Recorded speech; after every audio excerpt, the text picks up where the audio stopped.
was 1945. The war was over.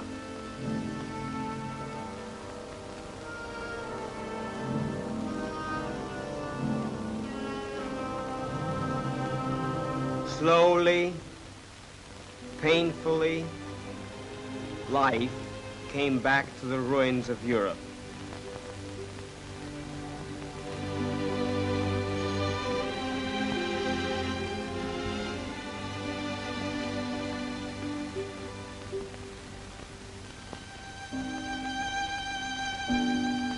The war was over, but there was no peace.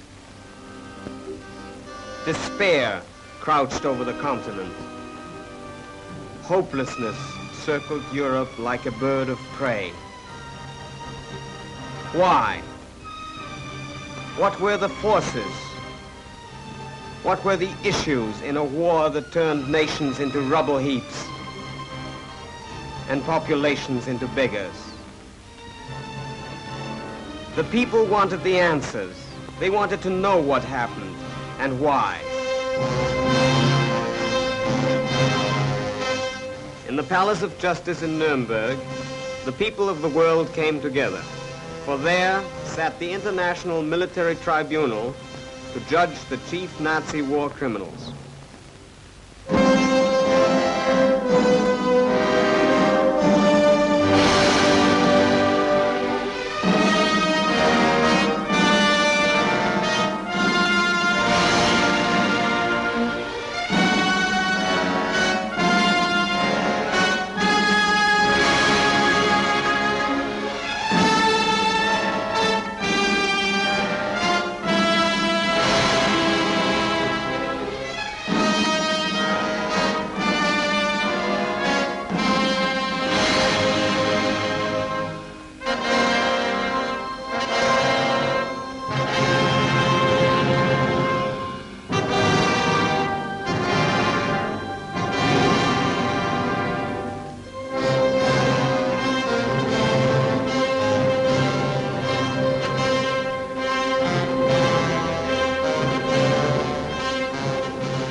Justice Robert H. Jackson, the chief American prosecutor, makes the opening statement for the prosecution. The privilege of opening the first trial in history.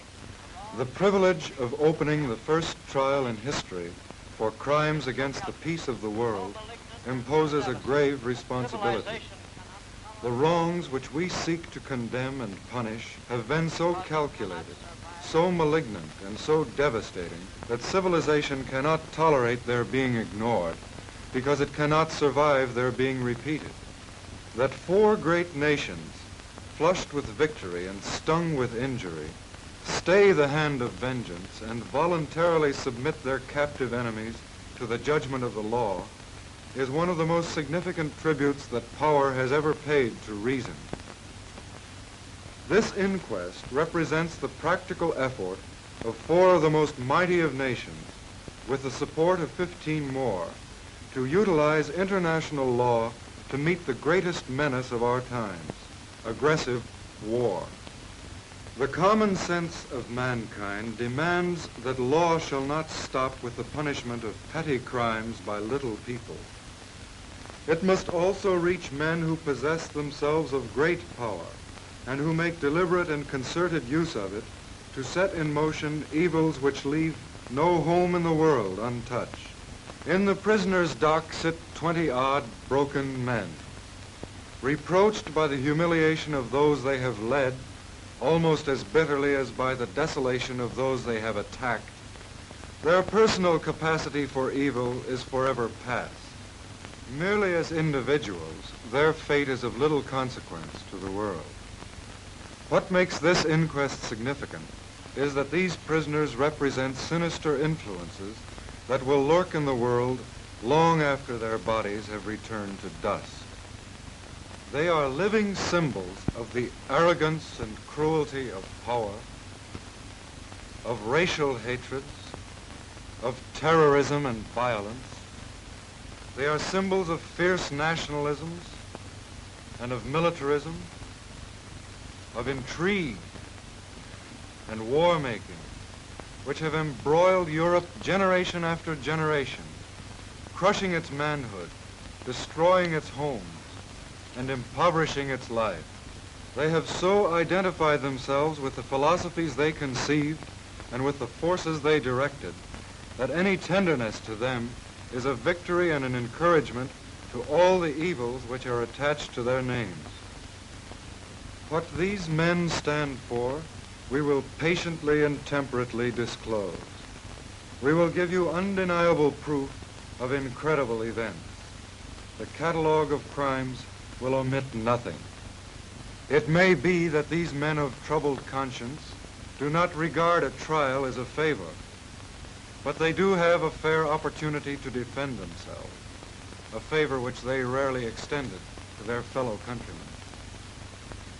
We will not ask you to convict these men on the testimony of their foes. There is no count of the indictment that cannot be proved by books and records. And we will show you the defendants' own films.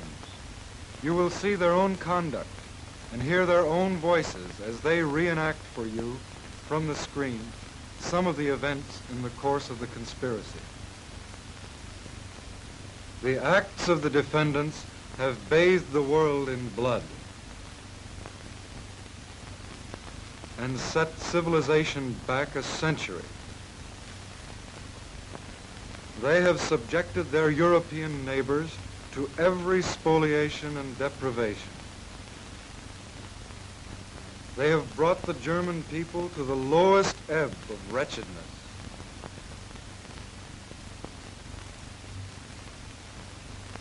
They have stirred hatreds and incited domestic violence on every continent.